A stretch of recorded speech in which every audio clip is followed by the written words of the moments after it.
নবম-দশম শ্রেণীর সকল শিক্ষার্থীবৃন্দ, ইনস্টিটিউট অফ বেসিক ম্যাথসের পক্ষ থেকে সকলকে স্বাগত। আজ আমি তোমাদের গণিতের 11.2 অনুশীলনীর 13 নাম্বার থেকে বাকি অঙ্কগুলো সমাধান করে দেব। দেখো, 13 নাম্বার অঙ্কে তোমাদের যে অঙ্কগুলো আছে সেগুলো আমাদের সবগুলোই সমানুপাতের অধ্যায়, অনুপাত এবং সমানুপাতের অধ্যায়ের, এবং তার মধ্যে এই অধ্যায়টা বিশেষ করে ক্রমিক সমানুপাতের অঙ্কগুলো এখানে বেশি দেওয়া আছে। এই জন্য ক্রমিক সমানুপাত সম্পর্কে বিস্তারিত আলোচনা আমি গত লেকচারে তোমাদের সাথে আমি করেছি। তা এরই ধারাবাহিকতায় আজকে দেখো 13 নম্বর অঙ্কে এখানে কী দেওয়া আছে। একটি ত্রিভুজের পরিসীমা 45 সেন্টিমিটার, বাহুগুলোর দৈর্ঘ্যের অনুপাত 3:5:7 হলে প্রত্যেক বাহুর পরিমাণ নির্ণয় করো।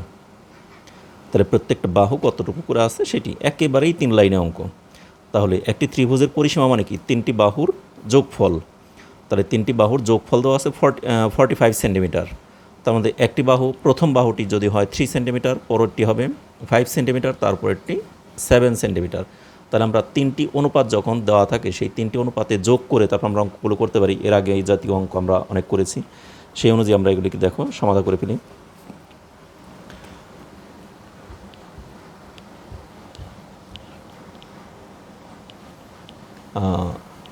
এটা হলো আমাদের বইয়ের 222 পৃষ্ঠা, ঠিক আছে? 222 পৃষ্ঠা, 13 নম্বর।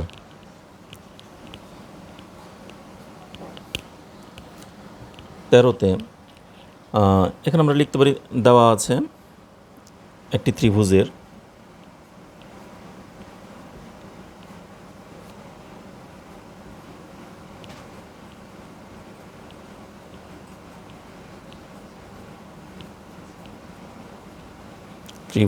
পরিসীমা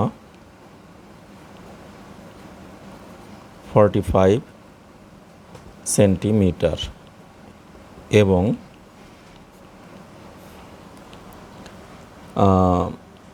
বাহুগুলোর দৈর্ঘ্যের অনুপাত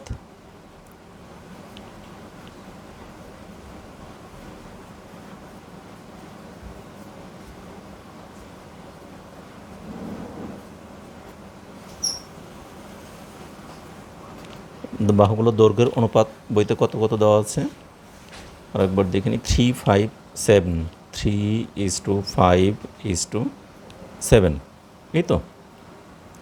তাহলে এখন এই বাহু দৈর্ঘ্য অনুপাতগুলোর যোগফল কী? তাহলে লিখি, সুতরাং অনুপাতগুলোর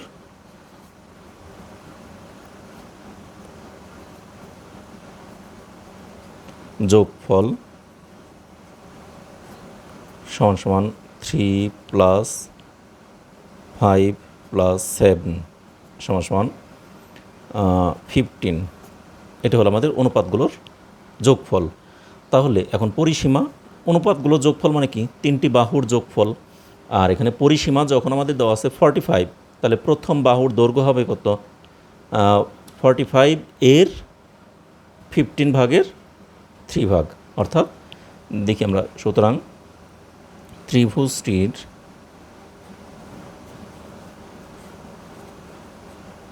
ত্রিভুজটির প্রথম বাহুর দৈর্ঘ্য সমান সমান 45 এর 15 ভাগের 3 ভাগ, এত সেন্টিমিটার, সমান সমান 15 দিয়ে 45কে কাটলে হয় 3, 3×15=45, আর এই 3 দিয়ে 3কে গুণ করলে 3×3 = 9 সেন্টিমিটার। এটা আমাদের প্রথম বাহুর দৈর্ঘ্যটা বের হয়ে গেল। একইভাবে আমরা করব দ্বিতীয় বাহুর দৈর্ঘ্য। একইভাবে 45 এর 15 ভাগের কত?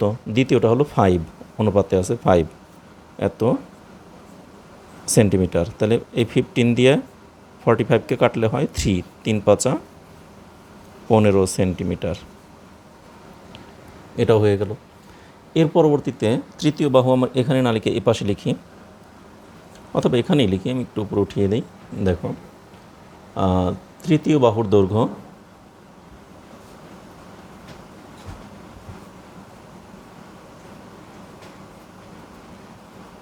45 এর 15 ভাগের কত ভাগ? 7 ভাগ, এত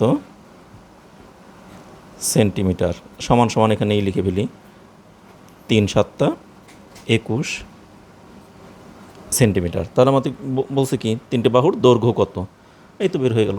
তাহলে আমাদের একটি প্রথম বাহুটার দৈর্ঘ্য বের হলো কত? প্রথম বাহুর দৈর্ঘ্য বের হলো 9 সেন্টিমিটার, দ্বিতীয়টা হলো 15 সেন্টিমিটার, তৃতীয়টা বের হলো 21 সেন্টিমিটার। তাহলে এই যে তিনটি বাহুর দৈর্ঘ্য বের হয়ে গেল, এটি আমরা উত্তরে লিখে ফেলি। তাহলে দেখো উত্তর ত্রিভুজের বাহু তিনটির দৈর্ঘ্য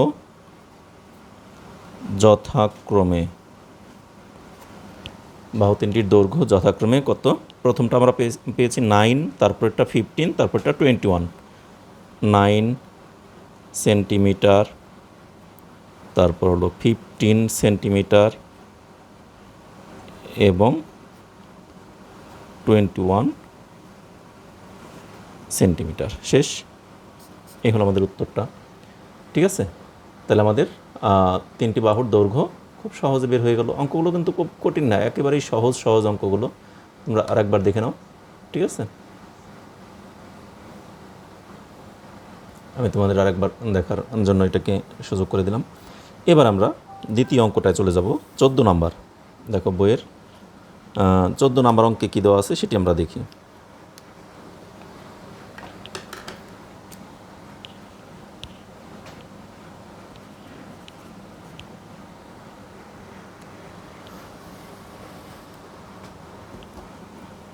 দুইটি সংখ্যার অনুপাত 5:7 এবং এদের গসাগু 4 হলে সংখ্যা দুইটির লসাগু কত? তাহলে দুইটি সংখ্যার অনুপাত দেওয়া আছে 5:7 এবং এদের গসাগু দেওয়া আছে। গসাগু দেওয়া আছে কত? 4। তাহলে লসাগু কত? দেখি আমরা এটা কীভাবে বের করতে পারি। এটা আমাদের একটু ভিন্নভাবে বের করি। দেওয়া আছে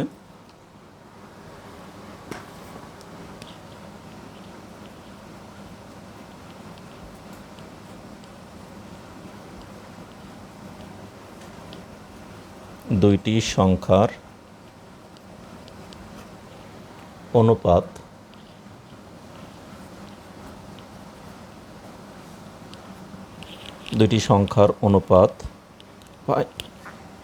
5:7।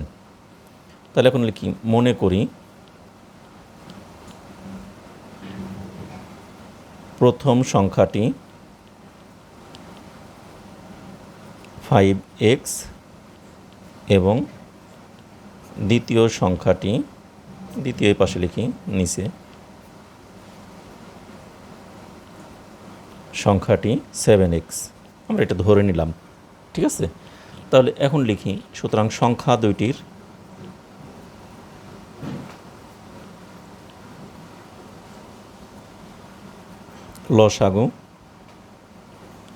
লসাগু কত? দেখো 5x এবং 7x এর লসাগু কত? x দুইটা মিলে, অর্থাৎ দুইটা মিলিয়ে একটা হবে x।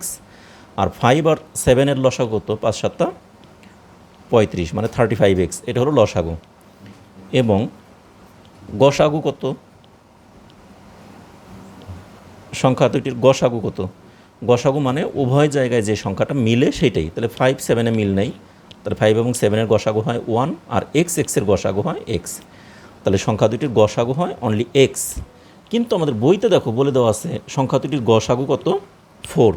তাহলে প্রশ্ন মতে গসাগু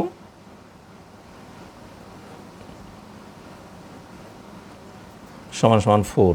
তাহলে বা এই গসাগু কত? x সমান 4। তাহলে x এর মান আমাদের বের হয়ে গেল 4।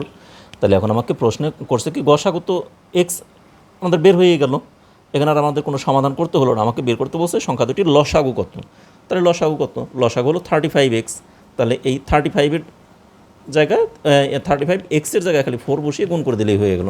তাহলে লিখি, সুতরাং সংখ্যা দুইটির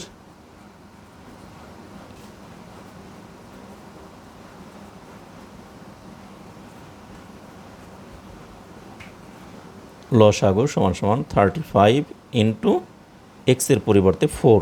তাহলে কত হয়? 4 5 20 শূন্য, হাতের 2, 3 4 12, 13 14, 140। এটি অ্যান্সার। তাহলে আমাদের সংখ্যা দুইটির লসাগু বের করতে বলছিল, লসাগু বের হয়ে গেল। উত্তর লসাগু 140। এটি অ্যান্সার। অঙ্কগুলো কিন্তু কত সহজ সহজ এবং খুব ছোট্ট ছোট্ট অঙ্কগুলো, ঠিক আছে, কঠিন কিছুই না। আমাদের এখানে কিন্তু 13 এবং 14 দুটি অঙ্ক কিন্তু কমপ্লিট হয়ে গেল। এরপর আমরা দেখি 15 নম্বর অঙ্কটা। তোমরা এই দুটিকে তুলে নাও, ঠিক আছে। এবার আমি 15 নম্বর অঙ্কটা করে ফেলি।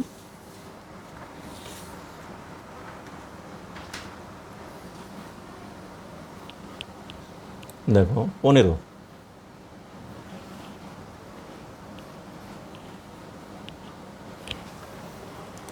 15 আগে প্রশ্নটা দেখি। ক্রিকেট খেলায় সাকিব, মুশফিকুর ও মাশরাফি 171 রান করলো, মানে তিনজনে মিলে 171 রান করলো। সাকিব ও মুশফিকুরের এবং মুশফিকুর ও মাশরাফির রানের অনুপাত 3:2। তার মানে সাকিব মুশফিকের রানের অনুপাতও 3:2, আবার মুশফিক মাশরাফির রানের অনুপাতও 3:2।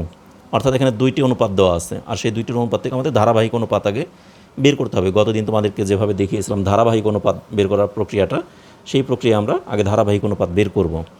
বের করার পর তারপরে কে কত রান করলো সেটা আমরা খুব সহজেই বের করতে পারবো, ঠিক আছে। আগে আমরা দেখে ফেলি এটাকে কীভাবে সমাধান করতে পারি। এখানে লিখিত দেওয়া আছে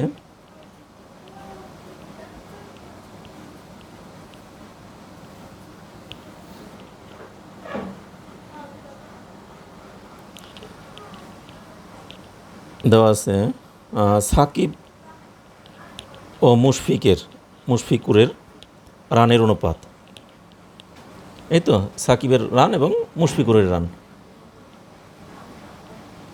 দেওয়া আছে। 3 জনের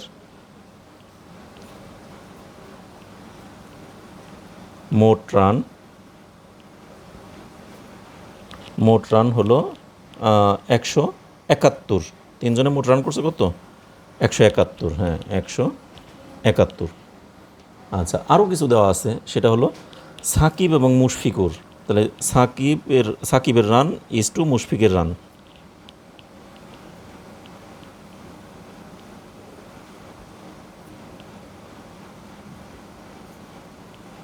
ইজটু মুশফিকুরের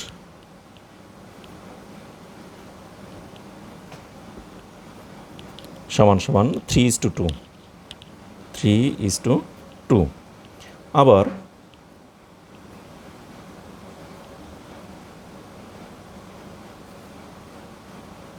মুশফিকুরের রান ইজটু আরেকজনকে মাশরাফির রান,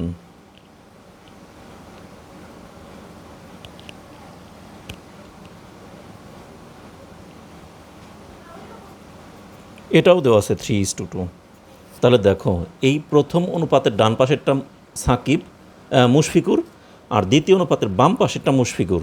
তাহলে আমরা জানি এই অনুপাতগুলোকে আমরা যে প্রক্রিয়া তোমাদেরকে শিখিয়ে আসছিলাম ক্রমিক সমানুপাত বের করার জন্য, এই মুশফিকুর দিয়ে নিচের দুইটাকে গুণ করব, আর এই মুশফিকুর দিয়ে উপরের দুইটাকে গুণ করব। তাহলে উপরে আমাদের নিচে মুশফিকুর হলো বাম পাশে, মুশফিকুর মানে কত? 3।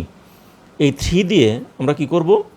এই 3 দিয়ে উপরের দুইটাকে গুণ করব। তাহলে 3 দিয়ে 3কে গুণ করলে 3 3 9, 3 2 6। এবার উপরে মুশফিকুর কোথায় আছে? এই 2। এই 2 দিয়ে নিচের দুইটাকে গুণ করব। তাহলে 2 দিয়ে 3কে গুণ করলে 6, 2 দিয়ে 2কে গুণ করলে 4। তার মানে এই 3 দিয়ে দুইটাকে গুণ করলাম, ওখানে লিখলাম, আর ওই 2 দিয়ে নিচের দুইটাকে গুণ করে এখানে লিখলাম। এখন দেখো আমাদের ডান পাশে মুশফিক, বাম পাশে প্রথম অনুপাতের ডান পাশে মুশফিক, আর দ্বিতীয় অনুপাতের প্রথমটা হলো মুশফিক, এবং এই অনুপাতের শেষেরটা 6, নিচেরটাও এখানে 6, অর্থাৎ দুইটা মিলে গেল, অর্থাৎ মুশফিক মিলে গেল। তাহলে এখন আমরা লিখতে পারি, সুতরাং সাকিবের রান অনুপাত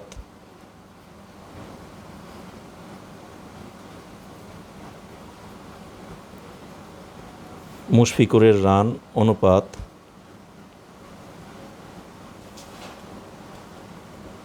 মাশরাফির রান, তিনজনের রানের অনুপাত সমান সমান কত?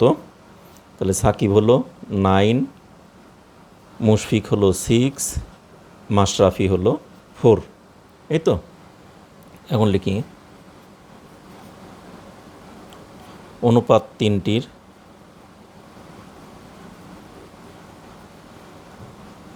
যোগফল কত? 9 + 6 + 4 সমান সমান 19। এটা হলো অনুপাত তিনটির যোগফল। তাহলে এখন আমরা এখান থেকে বের করতে পারি সাকিব কত রান করলো। তিনজনে মোট রান করছিল 171, তার মধ্যে সাকিব করে তাহলে 171 এর 19 ভাগের 9 ভাগ, আর মুশফিকুর করে 171 এর 19 ভাগের 6 ভাগ, আর মাশরাফি করে 171 এর 19 ভাগের 4 ভাগ। এটাকে আমরা ক্যালকুলেশন করলে যেটা পাবো সেটি। তাহলে এগুলো তো আমরা আগেও শিখে আসছি, সেইভাবেই এখন করে ফেলবো। তাহলে এখন আমাদের বলছে কি প্রত্যেকে কে কত রান করে সেটি বের করতে বলছে, এই না? তাহলে এখন আমরা খুব সহজেই বের করতে পারি। সুতরাং সাকিব করে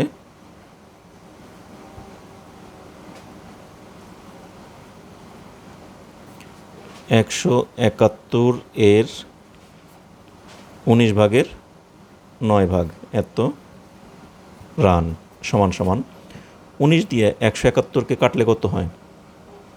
9 নং 81, এক হাতের হলো 8, 9 কে 9 আর 8 17। হ্যাঁ, তার মানে 9 বার যায়, 9 নং 81 রান। এটা করলো কে? সাকিব। এরপরে আছে আমাদেরকে মুশফিকুর,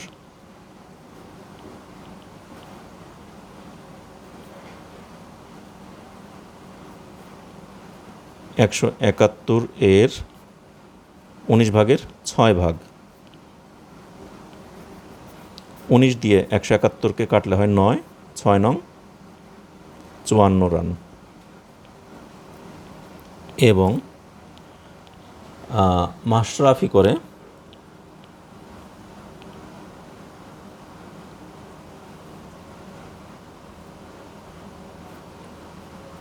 171 এর 19 ভাগের কয় ভাগ?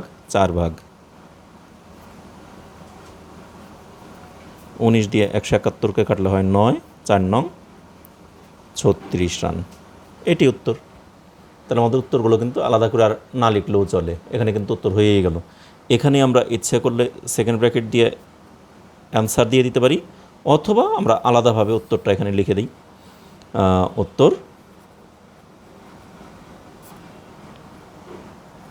উত্তরটা তিনজনের রান আলাদা আলাদা লিখতে হবে। সাকিব,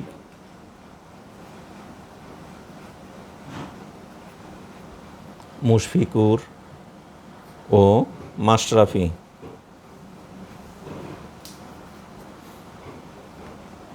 করে যথাক্রমে 81 রান, 54 রান, অথবা ও দিয়ে দিই বা এবং দিয়ে দিই 36 রান। শেষ। এই তো। তাহলে আমাদের উত্তরটা আলাদাভাবে এরকম যদি লিখে দাও তাও দিতে পারো, আর যদি বলো যে না এখানেই আনসার আমরা ব্র্যাকেট দিয়ে আনসার দিয়ে দেবো তাতেও হবে। তা ঠিক আছে, আমাদের এখানে কিন্তু কয়টি অঙ্ক করে ফেললাম? 13, 14, 15 তিনটি অঙ্ক আমরা খুব সহজেই সমাধান করে দিলাম। ঠিক আছে, তাই আমরা অল্প অল্প করেই প্রতিটি ক্লাসে তোমাদের বেশি বেশি অঙ্ক না করে অল্প অল্প করেই প্রতিটি ক্লাসে আমি অঙ্কগুলো করে সমাধান করে দিই। আজ এই তিনটি অঙ্কই থাকলো, আগামী ক্লাসে আমি এবার অন্য অঙ্ক নিয়ে তোমাদের সামনে অঙ্কগুলো সমাধান করে দেবো। সে পর্যন্ত তোমরা সকলে ভালো থেকো, সুস্থ থেকো এবং নিরাপদে থেকো। আমাদের চ্যানেলের সাথেই থেকো। আমার ক্লাসগুলো তোমাদের ভালো লাগলে অবশ্যই ক্লাস শেষে একটি করে লাইক দেবে এবং তোমাদের বন্ধুবান্ধব, আত্মীয়স্বজন সবার সাথে ক্লাসগুলোকে শেয়ার করবে। একই সাথে বলবো, যারা এই চ্যানেলকে এখনও পর্যন্ত সাবস্ক্রাইব করোনি তারা অবশ্যই সাবস্ক্রাইব করবে, আর যারা অলরেডি সাবস্ক্রাইব করেছে তাদেরকে অসংখ্য ধন্যবাদ সকলকে।